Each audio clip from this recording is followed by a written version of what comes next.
तो हम लोग राम लक्ष्मण परशुराम संवाद पढ़ रहे हैं। कुछ पंक्तियां बची हुई हैं, 2 दिन और लगेगा। तो आज देखें, गत दिनों हम लोगों ने पढ़ा था कि नहीं संतोष तपुनि कछु कहो, जनि रिस रोग दुसह दुख सहो, वीर व्रती तुम धीर अशोभा, गारी देत न पाबहु शोभा। कि लक्ष्मण जी कह रहे हैं मुनि परशुराम को कि मुनिवर नहीं संतोष तपुनि कछु कहो। इतना कहने के बाद भी यदि आपको संतोष नहीं हो रहा है तो कुछ और कहिए। जनि रिस रोकी, रिस को क्रोध को रोक कर दुसह दुख सहो, दुख मत सहिए, अत्यंत कष्ट को मत सहिए। वीर व्रती तुम धीर अक्षोभा, गाली देत न तपाबहु शोभा। अरे आप तो वीर व्रती हैं, गाली देते हुए आप शोभा को नहीं पाते।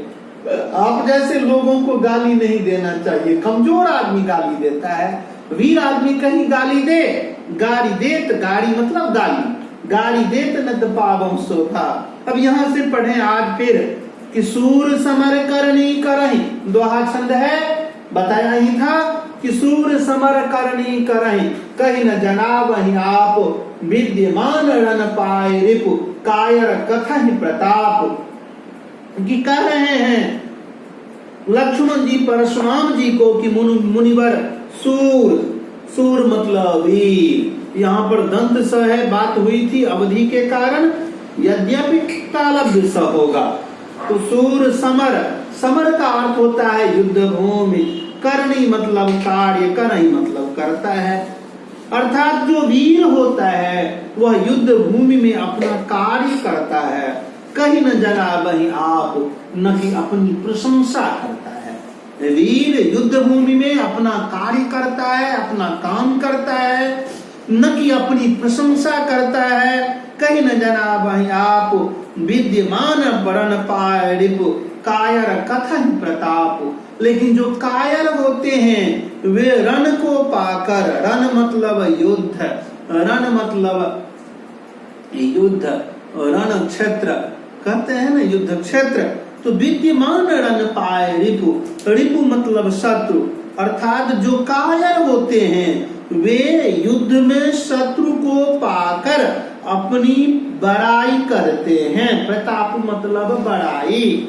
जो सूरवीर होते हैं वे युद्ध में अपना काम करते, न कि अपनी प्रशंसा करते हैं। जो कायर होते हैं वे युद्ध में अपनी बड़ाई करते हैं, न कि अपनी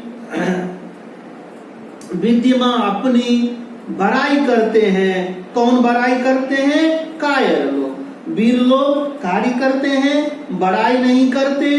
कायर लोग युद्ध को पाकर, युद्ध को उपस्थित पाकर अपनी बड़ाई करते, कार्य नहीं करते हैं। आगे देखें, आगे है फिर चौपाई छंद। तुम तो काल हंक जनु लाबा, बार बार महिलागी बोलाबा, सुनत लखन के वचन कठोरा, परस सुधारि धर्म कर घोड़ा। कि परशुराम जी को कह रहे हैं लक्ष्मण की तुम तो काल हंक जनु लाबा। मुनिवर लगता है कि आप काल को भी भगा देंगे, काल को भी हाँक देंगे। बार बार मोहिलागी बोलाबा, इसीलिए आप बार बार मुझे बुला रहे हैं, बार बार मुझे धमका रहे हैं, बार बार मुझे डरा रहे हैं, सचेत कर रहे हैं। आप काल को भी मार देंगे ना। सुनत लखन के वचन कठोरा, परस सुधारि धर्म कर घोड़ा। इस प्रकार से लक्ष्मण ने जब कहा तो सुनत लखन के वचन कठोरा, लक्ष्मण की कठोर बातों को सुनकर परस सुधारि धर्म कर घोड़ा। परशुराम जी ने फिर से फरसा को संभाला, परस सुधार, ठीक से फरसा को पकड़ा, धर्म कर घोड़ा, घोर फरसा को अपने हाथ में पकड़ा, संभाला। अब जनि देई दोष मोहि लोगु, कटुबादी बालक बध जोगु। कि अब जनि देई दोष मोहि लोगु, ऐ लोगो अब मुझे कोई दोष नहीं देना। परशुराम जी ने फरसा को ठीक से संभाला और कहा ऐ लोगो अब मुझे कोई दोष नहीं देना। कटुवादी, यह कड़वी बात बोलने वाला, बालक बालक बध जोगु, अवश्य यह बध के योग्य है। ये कटुवादी बालक अवश्य ही वध के योग्य है, इसीलिए आप लोग मुझे कोई दोष नहीं देना। बाल बिलो की बहुत मैं बांचा, अब यह मरनिहार भा सांचा। हाँ, मैं सच कहता हूँ कि मैंने इसे बालक जानकर, बाल बिलो की, बाल मतलब बालक, बिलो की मतलब देखकर, समझकर बहुत मैं बांचा। बालक जानकर इसे मैंने बांचा, छोड़ा, माफ कर दिया, लेकिन अब यह मरणहार हुआ सांचा। लेकिन निसंदेह अब यह मरने लायक है, इसे मैं अब नहीं छोड़ूंगा, निश्चित मैं इसे इसका वध कर दूंगा। कौशिक कहा क्षमी अपराधो, बाल दोष गुण गण ही न साधो। इस पर कौशिक विश्वामित्र जी ने क्या कहा? क्षमी अपराधो, मुनिवर इनके अपराध को क्षमा कीजिए। ऐ मुनिवर, विश्वामित्र ने गंभीर बातें कही कि मुनिवर इनके अपराध को क्षमा कर दीजिए। बाल दोष गुण गण ही न साधो। जो साधु होते हैं वे बालक के गुण और दोष को नहीं गिनते। जो संत आदमी होते हैं, सज्जन आदमी होते हैं, वे बालक के गुण और दोष को नहीं गिनते, इसीलिए इनके अपराध को क्षमा कीजिए। आगे भी राम लक्ष्मण परशुराम संवाद जो आपकी कक्षा में नहीं है, लेकिन रामचरितमानस में जो है, तो वहां भी कहा जाता है, राम ने कहा कि बरड़ा बालक एक स्वभावो, इन्हीं संत विदुषहि काओ। कि मुनिवर लक्ष्मण के अपराध को क्षमा कीजिए, क्योंकि बरड़ा एक मधुमक्खी नुमा कीड़ा है और बालक, इन दोनों का एक जैसा स्वभाव है। ये संत और विदूषक में किसी प्रकार का भेद नहीं करते, किसी प्रकार का अंतर नहीं करते। तो कौशिक कहा क्षमी अपराधो, बाल दोष गुण गण ही साधो। कौशिक ने कहा कि मुनिवर इनके अपराध को क्षमा करें। जो साधु होते हैं वे बालक के गुण दोष पर ध्यान नहीं देते। आगे फिर परशुराम जी कह रहे कि खड़ कुठार में अकरुण कोई, आगे अपराधी गुरुद्रोही, उतर देत छोड़ो बिनु मारे, केवल कौशिक सुईल तुम्हारे। ऐ कौशिक, ऐ विश्वामित्र, सिर्फ तुम्हारे सील के कारण, तुम्हारे स्वभाव के कारण, चरित्र के कारण इसे मैं छोड़ रहा हूँ, नहीं तो इसके उत्तर देते ही मैं इसे मार देता। क्योंकि खर कुठार, खर कहते हैं तेज, तीक्ष्ण, कुठार कहते हैं फरसा को। मेरे हाथ में अत्यंत तेज फरसा है, खर कुठार। मैं अकरुण, मुझ में करुणा नहीं है, को ही मैं अत्यंत क्रोधी हूँ। आगे अपराधी गुरुद्रोही, और सामने में जो अपराधी है, कैसा अपराधी है? गुरुद्रोही, सामान्य नहीं, गुरु से द्रोह करने वाला, गुरु से मतभेद करने वाला, गुरु को अपमानित करने वाला।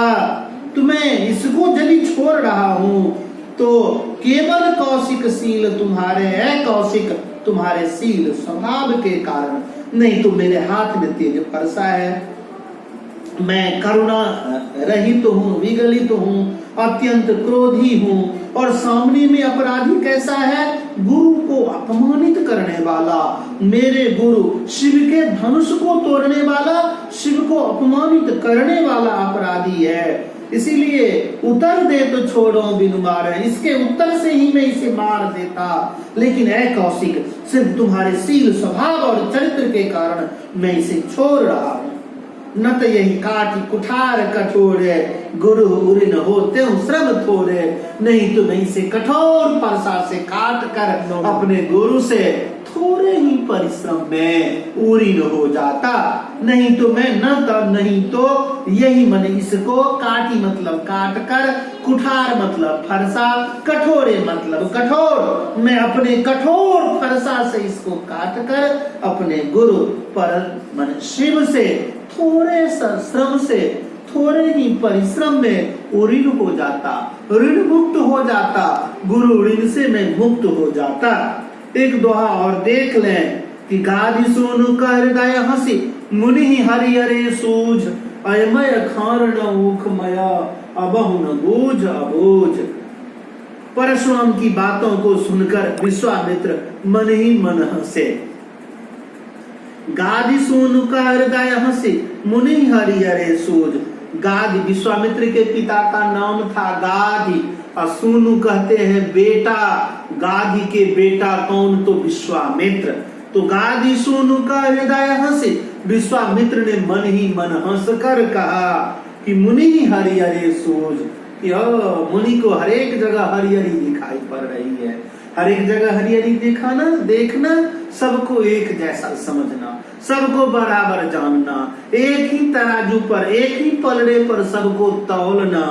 मुनि हरिहरे सोच, अयमय खार न ऊखमय, अबहु न बूझ अबूझ।